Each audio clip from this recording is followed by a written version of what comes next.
Good morning and welcome to Sunday Snacks with Ellie? and Sam. We're definitely awake this morning. Yes, we are. We had a good brunch. And today we're going to be talking to you about changes in 2022 because We're ready. oh my word, it's been Yeah. a mess. 2 years of crazy. Yeah. So we're just going to be like, all right, it's done. It's in the past. Learn from it and move on. Que sera, sera. Yep. Because at this rate, I mean, if we keep up with this mentality of COVID, pandemic, crazy, I'm going to go nuts. Nobody will be healthy. I'm going to go cuckoo-cuckoo. Like, It's not going to be okay. I'm already going to a therapist to deal with some of the stuff, you know. Yeah. It just, we need to put our minds back in order. Yeah. And one of the ways that I know I'm doing that this year is I'm refocusing. And I don't know if I've mentioned it here, but my goal is to cut the fat. And I don't mean like I plan on doing a huge exercise routine because that is not me in any way. Your gardening will take care of that. Yeah. I mean, what that means for me for cutting the fat in 2022 is like cutting out all the crap in my life, cutting out all the BS. All the news, all the drama queens. Yes. Yeah. All of just the flat out garbage that we take in, but I don't always know, like, I'm taking in because, you know, there are people that have been in my life for a long time or, I don't know, food I love that I probably shouldn't eat. Like, I learned through COVID that I'm lactose intolerant. That was annoying. Let me just tell you, when you were eating a lot of wine and cheese in the middle of COVID and then suddenly you don't feel so well. Might be the wine, though. No, not giving that up. Okay. But like you and I've talked a lot, Ellie, about just the impact of COVID on society, on us. Like you talked about how much you missed hugs. Yep. Well, we're supposed to be getting 4 hugs a day or something to be healthy. Think of all the people who haven't had hugs in years. I'm going to give you a hug. Alrighty. It's just, I didn't quit, but I also have been less social for 2 years. I haven't been anywhere. So it's just been my family when they can come visit, which usually is a couple times a month, and your family. Yeah. So I think, also, I think for me, my energy has changed dramatically since COVID. And partly because I've been kind of very introverted for 2 years, very. And I'm trying to get that a little more energy back by taking a little part-time job I have in an antique store. And just, hopefully with spring getting outdoors a little bit more. But it's, we've developed habits over 2 years. If we can change a habit in 30 days, what if we changed in 2 years? I don't even want to know. I know that I've got some bad habits.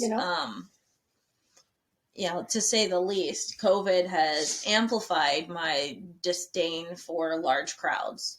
Yeah. And that's not, we're coming from somebody who taught high school students all the time. I thought I was an extrovert. Like big time. And then I started working from home and I realized I'm actually not an extrovert. Mm-hmm. I wouldn't label myself anything either way. Like, as I love hanging out with people and being sociable, but I also like quiet time, which with 2 kids at home, I don't have a lot of that. Yeah.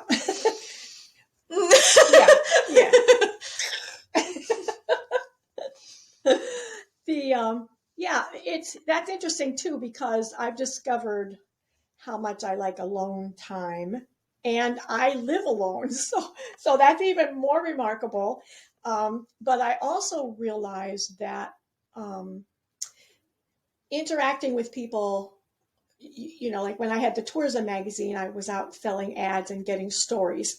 I would have thought she was an extrovert when I met her in that frame of reference. Well, and what I've learned is sometimes our creative side, or I think just balance, going back to sustainability and balance, we need a little bit of both. Some people need more extrovert and some people more introvert, but we really, health-wise, I think we need a little bit of both. We need to find what we need to make that work.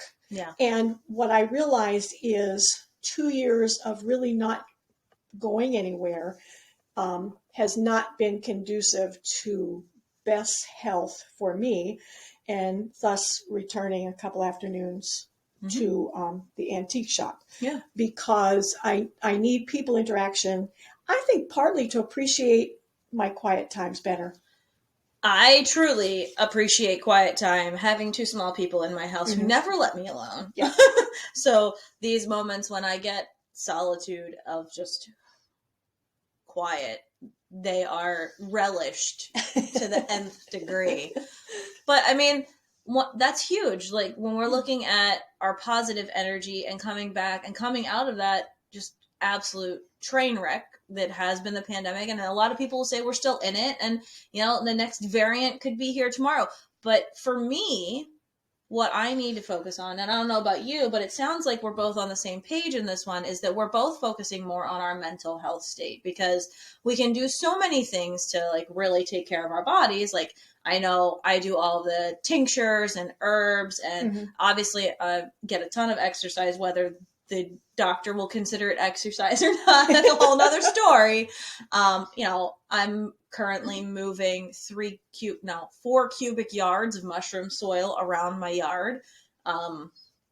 That's a lot of work. And so I'm physically active. I'm doing all those things. Now for me, for 2022, it's all about that mental cut the fat, because that's just how it has to be, because it's not sustainable for me to just keep living in this heightened state of panic and fear and just god awful pandemonium. Yeah. I've I listen to a half an hour of news every day. Doesn't matter what it is. Just so I know. Of course, my biggest concern right now is what's happening in the Ukraine. Because that will affect all of us. That's global. But other than that, I'm not worried about. I'm done worrying about COVID count, even if we have another outbreak. It is what it is, and I'll do whatever I need to do personally, and I can't worry about the whole world because I can't fix all of that. I can only take care of me. And I think that is a huge part, like tying it even back to sustainability for me, is that, one of the things that the pandemic caused, which created so much anxiety for me, was a sense of I need to take care of more things, more people, more stuff. I have to do something. I have to do something. Yeah. And in reality, there was nothing I could do other than to take care of me, which was the last thing I was actually doing. Exactly. Because, my mental health state was so unhinged throughout all of this. And to outsiders, I looked like I was just in heaven. Yeah. Because I got to be isolated of my own accord because I'm home. My kids, my husband were around me, but gardening, all those kind of crazy things. Like, yes, it was wonderful, but I missed the small social interactions, which I'm so grateful to have back in my life, because I've always only kept, for sustainability's sake, for my own mental well-being, I've only ever kept a handful of friends here and there, and they are really close-knit to me and what I do. So that I cut the fat a long time ago without even realizing of cutting the people out of my life that were just like fly-by-night people, and that has been liberating. Yes. So I agree. Acknowledging that's huge. I don't know if anybody else feels that way. I think maybe looking back on the last 2 years and trying to get a better grip on just being, I don't mean Pollyanna positive, but just looking at life from a much healthier viewpoint, maybe looking back in our last 2 years, each of us personally, at what good things did come of it. Because there were a lot of good things. Because lots of people. For a lot of people. Not everyone. Yeah. I'm not saying that. Not everybody. Right. But I mean that, but in that grip of being hyper vigilant about everything, we also, I think, discovered parts of ourselves, and they don't have to be positive parts, but if we can acknowledge those parts, then we know we now have clues as to what to use to improve in 2022. Definitely. To make it better. The other thing is we've learned during COVID, Mm-hmm. we changed our work habits. Oh. And well, but if you can, I can remember in the 70s when we had the fuel gas issue. Okay, yeah. And during that time period, when you worked in a big corporate building, in the summertime, you usually had to wear something warm because the AC was so cold. And in the wintertime, it was the opposite. You wore like a sweater over a sleeveless shirt because they would turn the heat up. Well, during the 70s and the gas crunch, they started turning back on all that stuff and making your temperatures more realistic, you know? And I'm wondering if, particularly in America, you know, we're workaholics, so we all think we have to show up at work, whether, you know, we've got the flu or whatever. I'm wondering if we will carry on understanding that if you're sick, stay home for 2 or 3 days, as opposed to bringing it to work for everyone else, whether it's COVID or cold or flu. You'll feel better in a couple days if it's just a cold or flu, and so will the rest of the people you work with. That you didn't give their germs. Yeah, I would like to think maybe companies will be more open to the actual reasonableness of staying home when you're sick for shorter periods of time, but eliminating an entire office getting sick because everybody thinks they have to be there. I mean, your mouth to God's ears. Yeah, we've proven that the world continues, you know, whether we're working or not. Yeah, I mean, You know? that's huge. Yes. I mean, So hopefully I'm that happens. hoping we have that same kind of change that we did with, you know, running heat and AC in the 70s in these big corporate offices. Yeah, I mean, that's a fabulous, quite crazy, but yeah.